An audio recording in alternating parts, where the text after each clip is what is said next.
The theory that the purple guy was the phone guy was quite popular in the community, but it was debunked. However, what would have happened if it had been canon?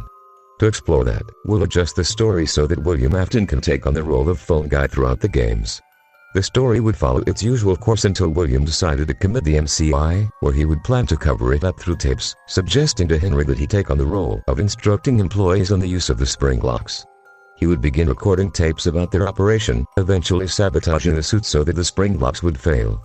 This would serve as both his distraction while committing the MCI and a cover-up related to the use of the spring lock suits during that time.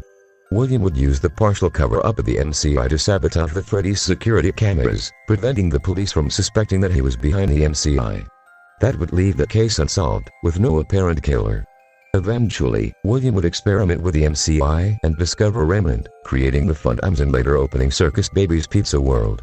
The familiar events would occur, but this time, William would make it appear as though the MCI killer was still on the loose, using other locations to spread the story, and his now missing daughter would seem like just another lost child. With this change, we not only make William the phone guy in FNAF 3, but we've also altered enough for him not to need to go into hiding, meaning he could take the phone guy role in FNAF 2 as well. But before we get to those events, let's look at what William would do before that. Since he wouldn't have to flee, William could continue experimenting with the MCI and even proceed with his dream experiments, kidnapping more children than in the original story. In 1987, Fazbear Entertainment would return with a new Freddy's, something William would see as an opportunity to continue his experiments. Taking an active role in the location as head of security, William would recommend his eldest son as a night guard at Freddy's. Why would William do that? To have a scapegoat. During his son's week as guard, William would kill 5 people at Freddy's, this being the MCI for which his son would be blamed. As a result, the investigation into the MCI would soon stop, allowing William to experiment on the souls of the victims. The following week, a man named Jeremy Fitzgerald would take the night guard position. But before discussing Jeremy, let's talk about this new Freddy's.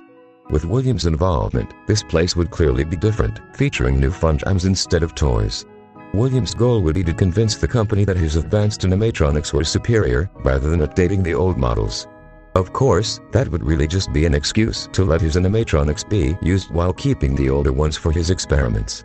Thanks to William, Freddy's would become a death trap for guards, much like in the movie, as the animatronics under his control would lure guards into deadly traps within Freddy's itself. That would be Jeremy's fate. Unable to survive the Afton-controlled animatronics, he would be captured and killed by them. But hey, at least he wasn't bitten.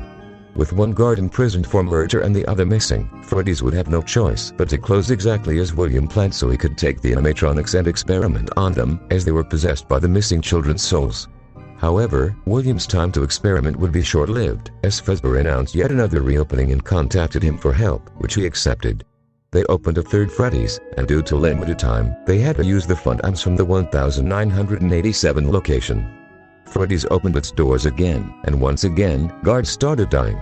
Fazbear then asked William to take the role of guard for a while and record tapes to help future guards, something he agreed to, unaware that this would become his tomb. Due to lack of time and resources, Fazbear used the Freddy's building from 1985 for the new location. That meant an old friend of Afton's was hidden there, the Puppet. Puppet would manipulate Afton's drawings used to control the animatronics, causing the souls of the dead children to stop seeing him as a friend and to attack him instead.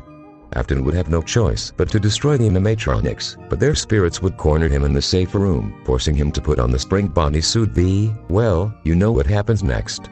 This was an opportunity that one of William's old victims wouldn't waste. Andrew would torment his killer by trapping him in a loop of his week at Freddy's, endlessly repeating it, whether being killed in the safe room by a spirit recalling the bite or by Foxy after being followed home. With Afton trapped in a never-ending week, he couldn't contact Michael to go to rentals or anywhere at all, meaning Michael would never get involved with Freddy's, and the events of Sister Location would never happen. Michael would live a normal life if you ignore his missing sister, missing father, and imprisoned older brother. Years would pass, and a group of people would decide to create a horror attraction, searching through various Freddy's locations as Fazbear's fright grew. They would eventually find Springtrap in the safe room, leading to the events of FNAF 3 and ultimately the fire. Henry would learn of his old friend's actions and begin to plan to end everything, returning to Fazbear after decades and taking control of rentals to prevent Afton from accessing it or its animatronics. Freddy Fazbear's Pizza Place would open its doors, and over the following weeks, with the help of an anonymous volunteer, everyone would gather there. Henry's daughter, Charlotte, the Puppet, William's 1,985 victims, the animatronics that once fronted Freddy's, the Fun Times, containing the remnant of the MCI, Circus Baby, the animatronic that held Elizabeth Afton, whose death had been covered up as part of the MCI, and Springtrap, the old friend of Henry, the friendly phone guy. With that, Freddy's would burn to its foundations with everyone inside a plan that would ultimately fail. But from here, the story wouldn't differ much from what we've seen in Fazbear's Fright.